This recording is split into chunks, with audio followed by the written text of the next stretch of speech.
বয়স যখন 7 হয়, বারবার যখন সালাতের কথা বলবেন, সাথে করে নিয়ে দাঁড়াবেন, জুমার দিন মসজিদে নিয়ে যাবেন, মাঝে মাঝে নামাজে নিয়ে যাবেন। 7, 8, 9 এই 3 বছরের ট্রেনিং এ 10 বছর তো এমনি পাক্কা নামাজে হয়ে যাবে। নাকি বলবেন হুজুর আমি তো পড়ি না, আমারই তো খবর নাই। ছেলেরা যে বলবো বাবা নামাজ কায়েম কর, এর আগে কিন্তু নিজের মুসল্লি হইতে হবে। নামাজের ব্যাপারে নো কনসিডারেশন, কোনো ছাড় নাই। সালাত আপনাকে পড়তেই হবে যে কোনো পরিস্থিতিতে। এজন্য 7 বছর বয়স থেকে বিশ্বনবী ওয়ার্নিং দিতে বলেছেন। 10 বছর বয়স হলে প্রয়োজনে রূঢ় আচরণ করো, শাসন করো, প্রয়োজনে মৃদু প্রহার করো। অনেক ফ্যামিলি আছে নিজেও নামাজি, ছেলে মেয়েদেরকেও নামাজের কথা বলে পড়ায়। জোহর পড়তে দেয়, আসর পড়তে দেয়, মাগরিব পড়তে দেয়, এশা পড়তে দেয়, ফজর পড়তে দেয় না। ফজর নিয়ে টেনশন নাই। কেন? আমার কলিজার টুকরা সন্তান ঘুমায় হুজুর, কাঁচা ঘুম কেমনে ভাঙাই। যে বাবা মারা মনে করে সকালে কিভাবে ডাকি, উঠতে চায় না হুজুর, কাঁচা ঘুম কষ্ট হয়ে যায়।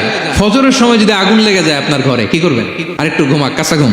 দুনিয়ার আগুন থেকে রক্ষা করার জন্য যেমনি ডাকেন, উঠায় নিয়ে আসেন, জাহান্নামের কঠিন আগুন থেকে বাঁচানোর জন্য ফজরের সময়ও ডাকার দরকার আছে না নাই? দুনিয়ার আগুনের চেয়ে কমপক্ষে 70 গুণ বেশি তেজওয়ালা। বিষ্ণু বলেন নারুকুম তুকিদুন, যে আগুন দিয়ে কিচেনে রান্না করো, জাহান্নামের আগুন কিন্তু এই আগুন নয়। জাহান্নামের আগুন দুনিয়ার আগুনের চাইতে কমপক্ষে 70 গুণ বেশি তেজওয়ালা। তাহলে ফজরের সময় ডাকবেন তো ছেলে মেয়েকে, হ্যাঁ, নিজেও পড়বেন, ছেলে মেয়েদেরকেও ডাকবেন। আকিমিস সালাহ।